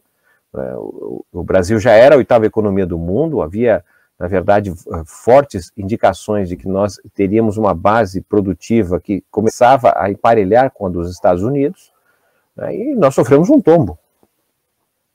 Quer dizer, o ajuste dos Estados Unidos, a elevação da taxa de juros, tá certo? O programa, a crise da dívida que foi criado aqui, o programa do FMI, etc., quebrou as pernas do Brasil. Né? Depois nós tivemos um segundo momento, que foram durante os governos do PT, Partido dos Trabalhadores, se constituiu uma estratégia de recolocar o Brasil de forma proeminente no mundo. Desenvolveu uma política extremamente exitosa de formação de grandes empresas, corporações transnacionais. No capitalismo atual, sem grande empresa, você está fora do jogo. Então, o Brasil tratou de organizar a expansão de grandes corporações transnacionais que pudessem jogar fora do país, em alguns setores, não todos, é claro. Não é? E nós sofremos um outro tombo, a Lava Jato. A Lava Jato, obviamente, que tem iniciativa nacional, mas contou com grande apoio dos Estados Unidos. Né? Então, não interessa ter uma potência sul-americana. Então, essa é uma questão que me parece muito importante. Né? O que aconteceu ali na crise de 1929? Voltamos à crise de 1929, a Revolução de 30, tá certo? O que fez Getúlio diante da potência decadente que era a Inglaterra? A Inglaterra já estava mal das pernas. O que faz Getúlio em 1930? Os sociólogos, os que estudam a Revolução de 30, dizem que não foi uma revolução. Né? Possivelmente estejam corretos, mas como explicar, não é, que o Getúlio assume e abandona a libra esterlina, que é o padrão monetário vigente à época? É como se o presidente da República, agora no Brasil, abandonasse o dólar. Bom, agora nosso comércio não será mais em dólar. Tá certo? Porque os Estados Unidos, depois de decadência, nós vamos trabalhar com outra moeda. Depois, ou simultaneamente, Getúlio estatizou o comércio externo. O comércio externo era feito basicamente com produtos primários, sobretudo café, e as exportações feitas pelos proprietários rurais, eles obtinham a renda das exportações, né? O que hoje nós teríamos no Brasil? Estatização do comércio externo, tá certo? A soja, laranja, minério, etc. Tudo que é exportado agora vai para um caixa único do Estado, e o Estado define a taxa de câmbio e passa um valor para os proprietários rurais, exportadores. Getúlio fez, né, a auditoria da dívida. Identificou que 1/3 do recurso não era dívida. E não pagou. Então, estou querendo chamar atenção para isso. Nós precisamos de alguma coisa muito forte para pensar o desenvolvimento de forma autônoma, porque do contrário nós vamos sofrer problemas que derivam da postura decadente dos Estados Unidos, que não aceitam a possibilidade de um desenvolvimento autônomo nessa região. Então, é um momento especial, tá certo, para a liderança que o Brasil precisa, que saiba operar neste campo minado, né? Como fez o Getúlio, a meu modo de ver, né? Negociava com os Estados Unidos, mas negociava com a Alemanha, não sabia muito bem quem é que vai ganhar essa guerra, tá certo? São os americanos, são os alemães, os dois têm tecnologia que o Brasil precisa.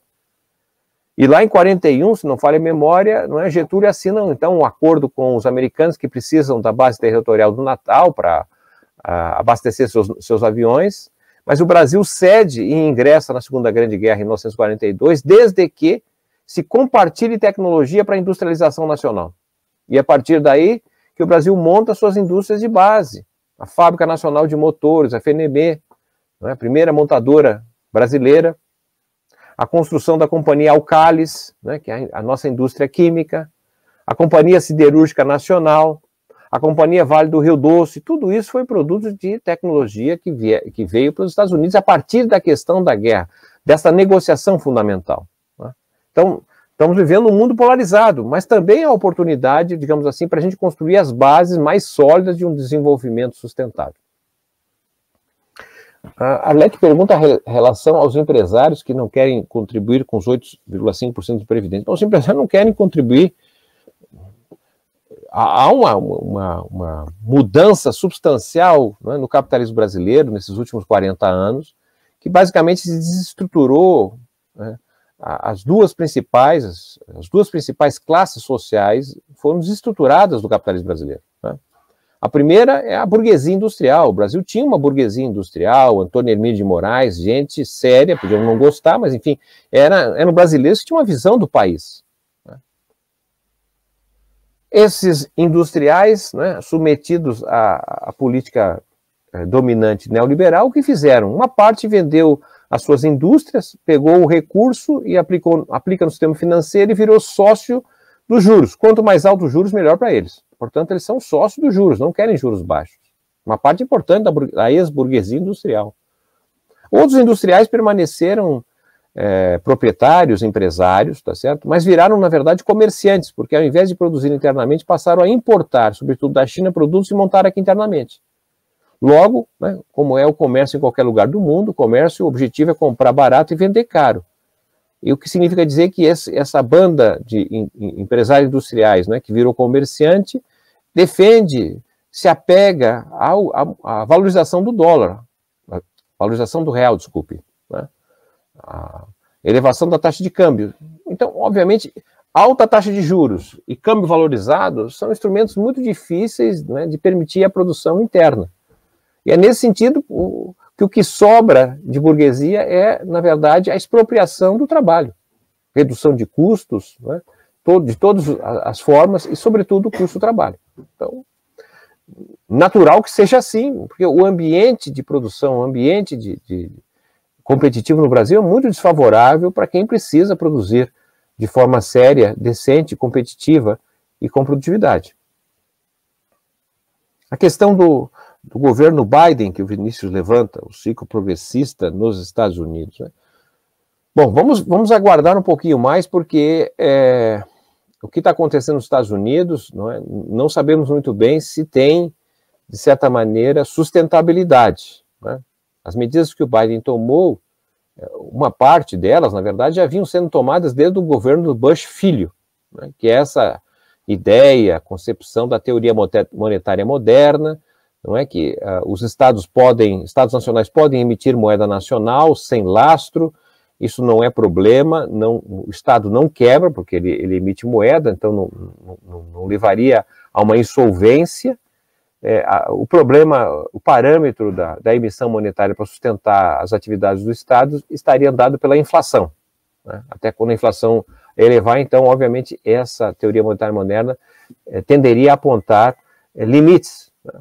E o que fez o Bush Filho, né, que emitiu moeda para pagar e evitar a quebradeira das empresas e bancos em 2008, isso continuou sendo feito por Obama, Bush, e agora o próprio Biden faz, mas de uma forma mais inteligente, que é viabilizar o financiamento da infraestrutura, de atender as questões de renda da população empobrecida. É interessante e importante o que está sendo feito nos Estados Unidos. A questão é saber se ele tem base política para aprovar isso no Congresso. Para quem está acompanhando a política nos Estados Unidos, porque parece que tem grande dificuldade de aprovar o que ele anunciou, e ao mesmo tempo tem uma reação muito acentuada dos mercados financeiros, de Wall Street, a essa possibilidade de avanço da teoria monetária, das emissões. Há um problema de inflação nos Estados Unidos, então não sabemos muito bem se de fato esse é um ciclo expansivo. O Biden fez uma missão recente ao exterior, né? E o que parece é que essa missão foi frustrada, não alcançou o objetivo, que era retornar à posição dos Estados Unidos pré-Trump, né? Retomar aí o ciclo de liberalismo aí, conduzido pelos Estados Unidos. Então não se sabe muito bem, na verdade, a expectativa era que de fato fosse uma onda progressista, mas há autores que acreditam, inclusive, que esse foi o fato mais importante que o Biden conseguiu fazer e que sua trajetória é uma trajetória de grande dificuldade, possível derrota eleitoral já no próximo ano e sem capacidade de se reeleger. Então, tenho mais dúvida do que certeza. Gostaria que, de fato, fosse um ciclo de expansão. Bom, mas e aí, o que articula, Leonardo pergunta, é a classe ou o Estado? O Estado é um instrumento, não é? A classe é o sujeito, tá certo? São as classes, na verdade, não é, que operam em disputa o Estado, né? Falando do ponto de vista do capitalismo, né? Então, o Estado tem uma certa autonomia para conduzir política, mas é sempre uma autonomia relativa, porque ele, de alguma forma, ele responde à estrutura de classes, aos movimentos organizados que a sociedade possui, né? Então, é isso, professor Gabriel. É isso, Postman. Esse foi o nosso primeiro bloco. Se você estiver de acordo, podemos fazer mais um bloco derradeiro do encontro de hoje, aqui pelo YouTube. Recebemos uma série de outras questões, mas se você estiver de acordo, a gente faz esse bloco final com 4 questões, que de alguma forma elas abarcam as demais questões que a gente não vai abordar aqui. Então, o Leonardo novamente nos diz o seguinte: sobre os países dependentes, o senhor concorda que nessas regiões a maior parte da classe trabalhadora ainda está mais submissa à exploração via mais-valia absoluta do que mais-valia relativa? O Edson pergunta: poderia falar sobre o papel de 3 dos principais aparelhos de reprodução das ideologias do capital, igrejas, mídia e universidade, e sua atuação sobre um imaginário coletivo?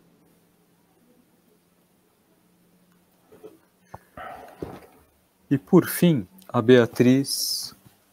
Por fim não, na verdade, temos mais uma. A Beatriz nos diz: em uma das leituras sugeridas, o Antônio Tomás Júnior fala sobre a desterração do sujeito classe a partir do movimento territorial do trabalho. Pergunta: como você enxerga o desafio da organização da classe trabalhadora frente a tal cenário? Quais as possibilidades?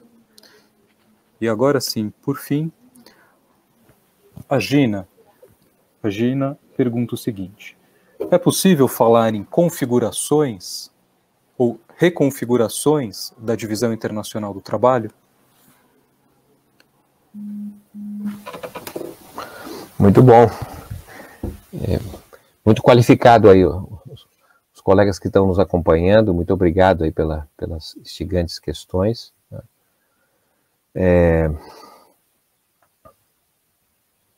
Bom, começamos aqui pela Gina, de trás para frente, em relação a essa forma de olhar o trabalho a partir de sua divisão, repartição territorial, mundial, enfim.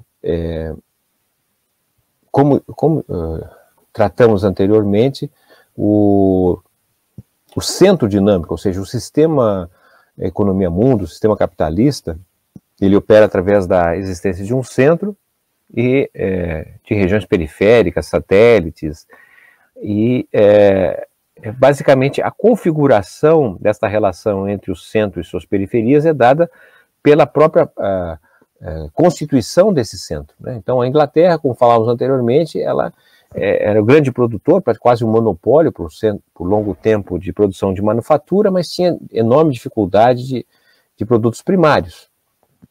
Então essa basicamente era a relação que coordenava o Reino Unido em relação aos demais países. Os Estados Unidos já tem uma outra circunstância, que por ser uma economia superavitária, tanto na produção de manufatura como no primário. Então, o que resta à periferia, na verdade, foi justamente a possibilidade de se organizar em torno de um desenvolvimento, né, associado a graus de autonomia e de possibilidades de inclusão, de internalização da produção industrial, né? O Brasil, na década de 1970, junto com a África do Sul, eram os dois únicos países do mundo capitalista com passado colonial que haviam conseguido, na verdade, industrializar-se, né? Numa industrialização monopolista, né? Porque, na verdade, a tecnologia é muito concentrada, é difícil você... Falávamos do Getúlio Vargas, que negociou com o Roosevelt, né, o ingresso do Brasil na guerra, desde que tivesse acesso à tecnologia. Bem, então, tudo isso para dizer que me parece que a divisão internacional do trabalho, enquanto conceito, segue sendo, sim, muito importante para a gente ter um olhar, né, sobre a geografia de como se encontra o trabalho, as possibilidades de trabalho e assim por diante, né? Mas, de toda maneira, a dificuldade de entender essa circunstância nesse momento, justamente que nós estamos diante de sinais de decadência dos Estados Unidos, sinais de ascensão da China, não é?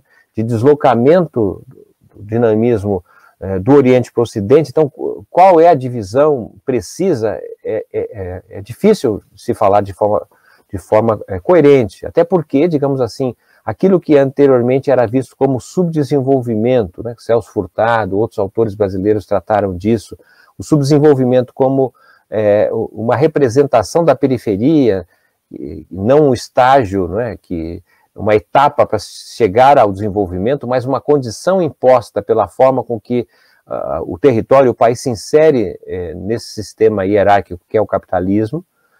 Hoje há sinais de subdesenvolvimento em países de capitalismo avançado. O subdesenvolvimento está presente nos Estados Unidos, o subdesenvolvimento está presente na Europa, não é?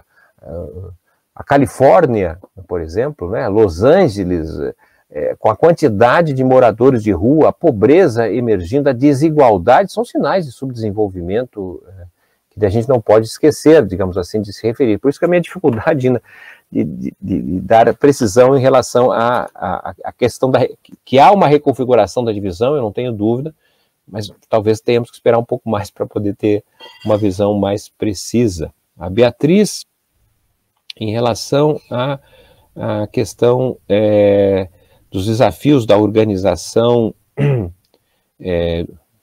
dos sujeitos, não é? Bom,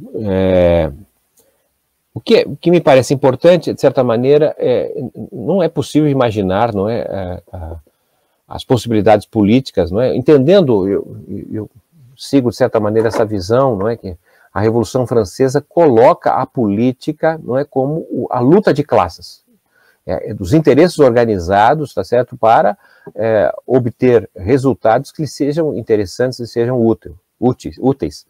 Nesse sentido, então, é a política conduzindo a economia. São os interesses políticos organizados que conduzem os interesses econômicos, a organização econômica. Sob o neoliberalismo, o que nós temos visto é uma inversão em relação a isso. Na verdade, não é uma subordinação da política à economia. São os interesses econômicos que subordinam a condução política. E isso me parece muito explícito quando a gente olha, inclusive, o quadro eleitoral no Brasil, né, e se percebe, por exemplo, em 2018, por exemplo, né, 2018, a maior quantidade de deputados federais eleitos esteve vinculado ao agronegócio. Estimativas que mais de 250 deputados federais eleitos em 2018 estavam vinculados ao agronegócio. Bom, uma situação muito estranha, porque o país tem quase 90% de sua população residindo nas cidades. Como é possível eleger uma bancada enorme de gente vinculada a um segmento cuja importância econômica é relativamente pequena, a presença populacional no campo também decrescente e pequena? Bom, isso só é possível porque, na verdade, as cartas econômicas estão dando as condições pelas quais, não é, a representação política se faz. Então, a gente olha o nosso Congresso, não é, o nosso Legislativo, e percebe que não há lá a cara da população negra, a cara do jovem, a cara das mulheres, né? É uma cara de um país, ou pelo menos de uma parte do país, não é uma representação. Né? Também não podemos falar de um poder legislativo, de um parlamento que representa a população brasileira.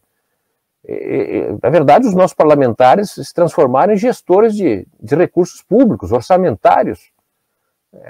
Uma vez que foi aprovada, não é, as emendas impositivas, cada parlamentar deve ter em torno de 15 milhões por ano para fazer aplicações a partir dos seus interesses, suas articulações locais. Então são gestores. A gente quer saber se o presidente vai aprovar ou não medida provisória ou coisa desse tipo, é preciso saber como é que saiu o diário oficial do dia anterior, naquele mesmo dia, se saiu gordo, liberando emendas, etc., possivelmente aquela medida provisória vai passar. Então, essa é a questão que me parece importante, olhando a democracia no Ocidente, não é? Que é uma democracia hoje com grande dificuldade de explicitar, na verdade, os interesses da população, dos trabalhadores. E o discreto, a meu modo de ver, seja justamente uma expressão dessas circunstâncias que vivemos hoje. Bom, o Edson, a respeito aí do tema da igreja, das universidades, da construção aí do imaginário coletivo, né? Bom, eu vejo, de certa maneira, um contínuo esvaziamento da Igreja Católica. Né? A Igreja Católica, ela é, de certa maneira, uma instituição marcadamente associada às sociedades agrárias. Né? Surgiu no agrarismo e foi buscando manter a sua importância ao longo do tempo, com introduções novas, né? Como fez o Papa Leão III, no final do século XIX, com aquela encíclica Rerum Novarum, não é? Ou seja, a igreja preocupada com o que estava acontecendo no mundo do trabalho, a exploração, mas também se posicionando contra o comunismo, uma postura crítica ao liberalismo. Não é? Hoje a gente percebe o esforço do Papa Francisco, inclusive, não é? Com as suas encíclicas, sua sinalização, talvez seja hoje o principal líder mundial que nós temos, com a sua sensibilidade e uma expressão de iluminismo, não é? Científico, mas também sem perder de vista os saberes populares. São encíclicas que dialogam com as comunidades originárias, especialmente nesse tema ambiental. Não é? Há um esforço, eu não tenho dúvida, da igreja poder fazer essa conexão, não é, com essa sociedade em movimento. Bom, as universidades, evidentemente, são responsáveis, não é, por um papel aí secular de produção de conhecimento, de difusão desse conhecimento através da formação. E isso não deixou de perder importância, até mesmo ganhou maior relevância, tendo em vista a se falar que estamos diante de uma sociedade do conhecimento, da informação. Tá? Agora, há esse elemento novo, que são as tecnologias de informação, que favorece um outro tipo de aprendizagem, de conhecimento, que alguns autores questionam como sendo, na verdade, conhecimento e até mesmo uma espécie de esvaziamento da capacidade de abstração. Né? Quando a gente acompanha, analisa as redes sociais, né, se percebe justamente que se constituem grupos muito homogêneos, cuja a opinião, a formação cidadã se dá através de grupos fechados, grupos homogêneos, que pensam, na verdade, de forma muito próxima. Não é? Então, a discordância, a discrepância, as diferenças, a formação da opinião com base na diversidade vai perdendo importância relativa diante das redes sociais. No Facebook eu só mantenho contato com quem pensa muito próximo a mim, não é? Se tem gente falando mal do meu time ou algo que eu não gosto, eu já o excluo. Então, isso vai constituindo também, desse ponto de vista, uma sociedade muito polarizada.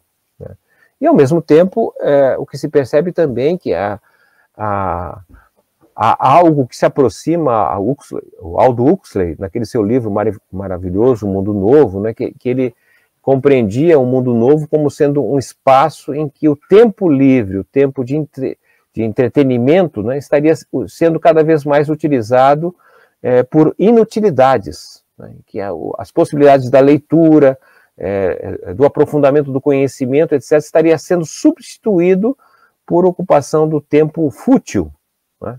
Bom, se a gente acompanha um pouco TikTok, tá certo? O que está jogos, entretenimentos, a gamificação da vida, etc., são, na verdade, espaços do tempo da vida ocupada, não é, com futilidades. Que tipo de geração? Você ocupa o tempo, né?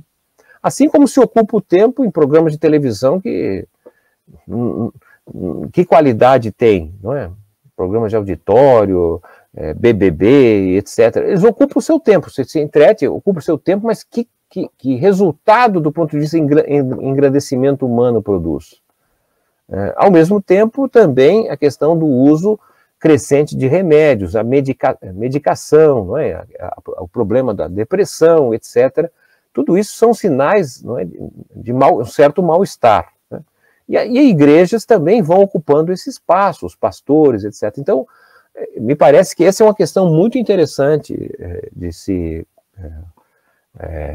refletir melhor sobre esse tempo livre, esse tempo não conectado ao trabalho pela sobrevivência, e que o esvaziamento, a mudança demográfica, o esvaziamento das famílias, ou seja, as tradições vão se esvaziando, e o que emerge são essas possibilidades criadas, tá certo? De uma maneira mais fútil, eu diria assim, em termos de oportunidades. Bom, acho que basicamente eu tentei responder aqui as questões, agradecendo mais uma vez a oportunidade e a atenção de todos. Obviamente eu não sou dono da verdade, isso aqui é um estímulo, né, a gente pensar um pouquinho melhor sobre os desafios que o trabalho está tendo nessas mudanças mais estruturais do mundo, da nossa sociedade. Obrigado. Obrigado, Postman. Eu acho que as questões foram respondidas e as reações foram muito boas. E eu divido aqui algumas das reações que chegaram. Então, a Silvana nos diz que aula fenomenal, não é? A Beatriz nos diz obrigada pelas respostas e exposição. O Alexandre, excelente exposição, professor. Observação, fantástica análise e amarração lógica na argumentação. Uma excelente aula. Obrigado. A Paula, por fim, nos diz ótima explicação, dentre outros comentários, não é? Leonardo, te agradeço pela excelente aula, professor. O Dário, muito obrigado, professor Márcio. O Luiz, muito bom, parabéns. O Pedro, muito boa aula e boas perguntas. As reações, temos outras, né? Todas muito boas. Então, eu te agradeço mais uma vez pelo seu interesse e disponibilidade. E eu já te mandei um novo link. Então, pelo WhatsApp? Pelo WhatsApp. Tá bom. Com o pessoal da turma do EPM aqui. Perfeito. É isso. Boa tarde a todos e todas. Boa tarde, até uma próxima. Tchau. Até uma próxima.